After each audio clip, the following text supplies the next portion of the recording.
अभी सब्सक्राइब करें हमारा चैनल और पाएं अनोखा बंधन के सारे शानदार एपिसोड्स।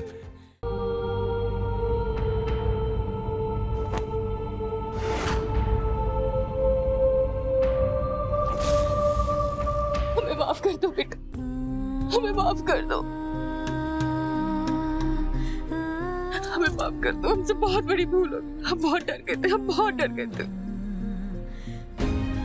हमें माफ कर दो बच्चे। हम आपको सिर्फ एक ही शर्त पर माफ करेंगे कि आप कभी भी हमको अपने आप से अलग नहीं करेंगे।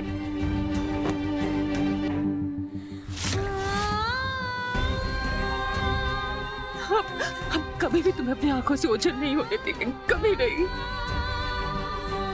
ये तुम्हारी माँ का वादा है तुमसे। हमें तो ये समझ में नहीं आ रहा है कि आप सब घर वालों की सुरक्षा के बारे में कैसे बोल रहे हैं।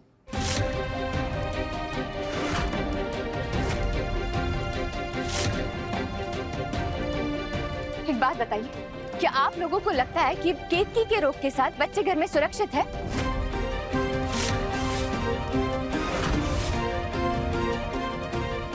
और जो हमारे लल्ला ने इतने सालों में इतनी इज्जत कमाई है, ये भौरिया के दौरे के चक्कर में वो सब कुछ नीलाम कर देगा? ऐसा कुछ नहीं होगा।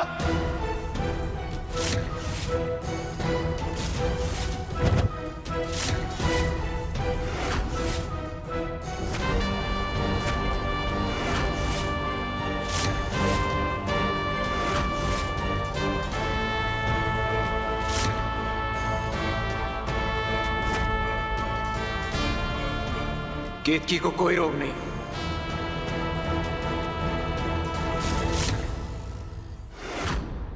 और जहां तक मैं जानता हूं, केतकी के सिंदूर के अंदर किसी ने कुछ मिलाया था।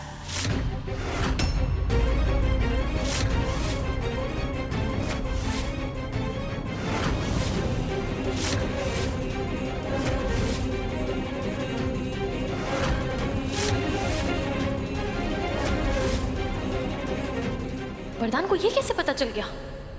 कहीं उसे ये भी तो नहीं पता चल गया कि सिंदूर में केमिकल मैंने मिलाया था? और एक बार मुझे वो इंसान मिल जाए और जिसने केतकी की दिमागी हालत के साथ खिलवाड़ करने की कोशिश की थी,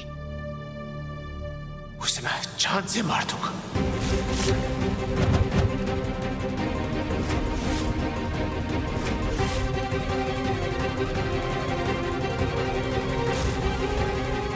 कहाँ गई वो? रुको।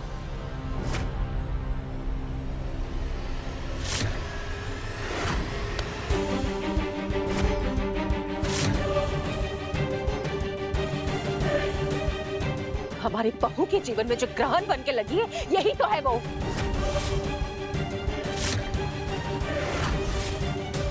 हमें पूरा विश्वास है ये सब इसी का किया धरा है।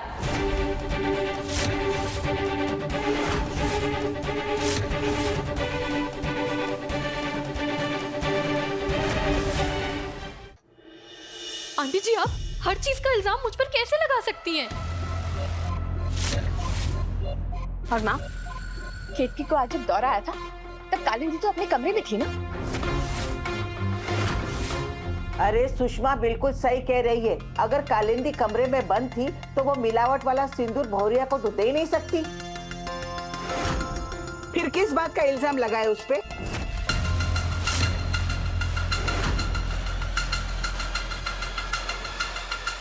एक मिनट,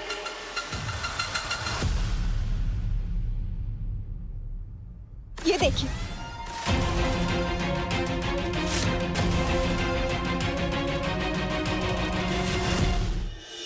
यहाँ तक भाभी बिल्कुल ठीक है।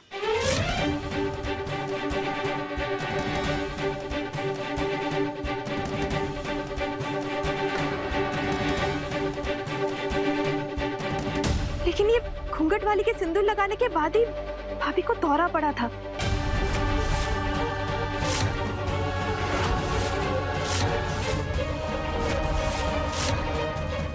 ये कौन है?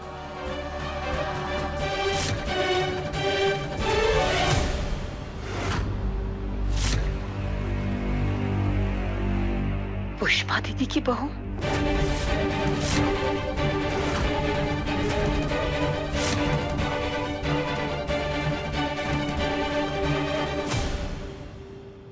पुष्पा दीदी, आखिर हम पूछते क्या दुश्मनी तुम्हारी बहू को हमारी केतकी से? पूछो जरा उससे, आज जब वो पूजा के लिए आई थी तब कौन सा सिंदूर लेकर आई थी?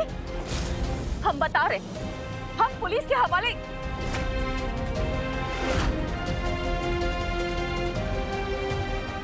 क्या तुम्हारी बहू मायके गई हुई है?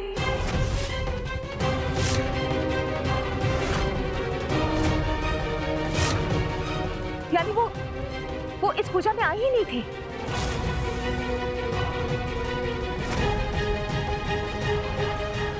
पुष्पा दी, हम माफी चाहते हैं, हमसे कोई बहुत बड़ी गलतफहमी हो गई। हमें माफ कर दीजिए, भूल हो गई हमसे। अगर पुष्पा दी की बहू नहीं थी, फिर कौन थी वो?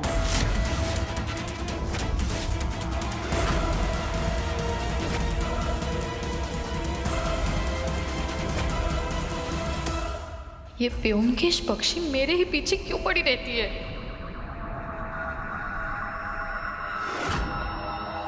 केतकी,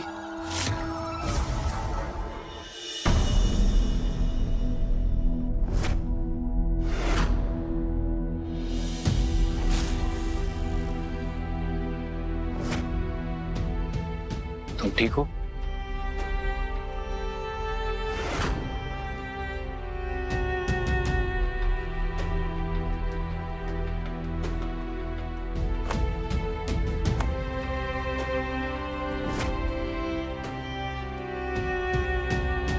थैंक यू वरदान, आज तुमने साबित कर दिया कि केतकी के लिए तुम्हारे दिल में वाकई फिक्र है।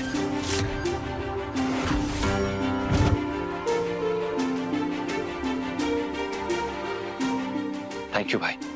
आकाश, मुझे लगता है कि केतकी जो सिंदूर इस्तेमाल कर रही थी उसमें वो केमिकल मिला हुआ था।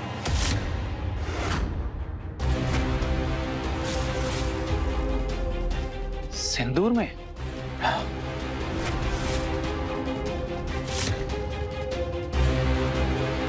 आज जब केतकी को दौरा पड़ा था, शिवजी की जटाओं से पानी निकलता हुआ उसके सर पे गिरा था। तब वो अचानक से शांत हो गई थी और उसके बाद मैंने देखा तो वो पानी बिल्कुल काले रंग का हो गया था। तब मुझे लगा कि केतकी कहीं उस सिंदूर के धुलने की वजह से शांत तो नहीं हो गई।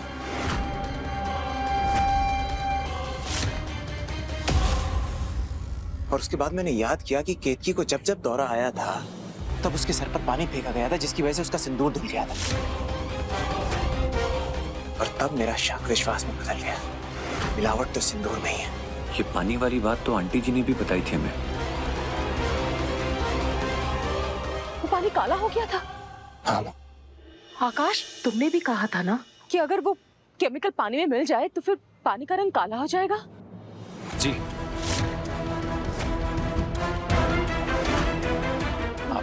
आप लोगों की बातों से तो यही लग रहा है कि वरदान की थियरी सही है, लेकिन आप लोग फिक्र मत करिए, मैं आज ही इस काले पानी के कुछ सैंपल्स को टेस्टिंग के लिए भेजता हूँ। उसके बाद बिल्कुल साफ हो जाएगा कि सिंदूर में कोई केमिकल है या नहीं। माँ, एक काम करिए, घर में जितनी भी सिंदूर की डब्बियां हैं उसमें नया सिंदूर भरवा दीजिए। हाँ।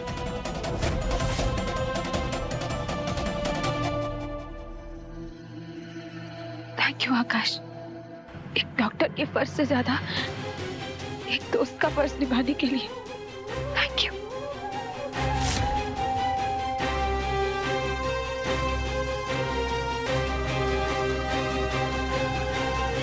अब सब ठीक है, चलो सब मिलके खाना खाते हैं।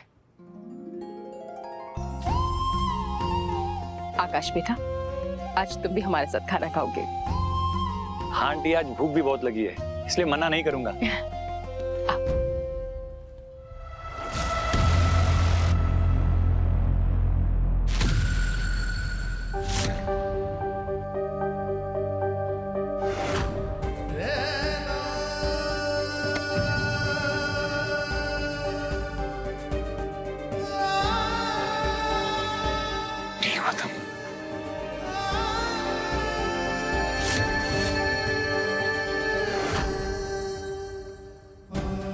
प्रधान जी ये चोट कैसे लगी आप? घुटना छिल गया, खून आ रहा है, क्या हो गया? छोटी सी चोट, लेकिन अगर आज तुम चली जाती तो जिंदगी भर के लिए मेरे दिल पर घाव लग जाता।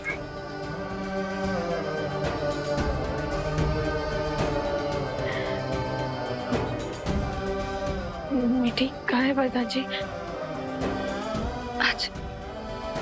आज हम अपनी बच्ची को एक पल के लिए भी खुद से दूर नहीं करेंगे। बेटी और चीकू दीदी के कमरे में, तुम फ्रेशन अप हो जाओ, सामने लेकर आता।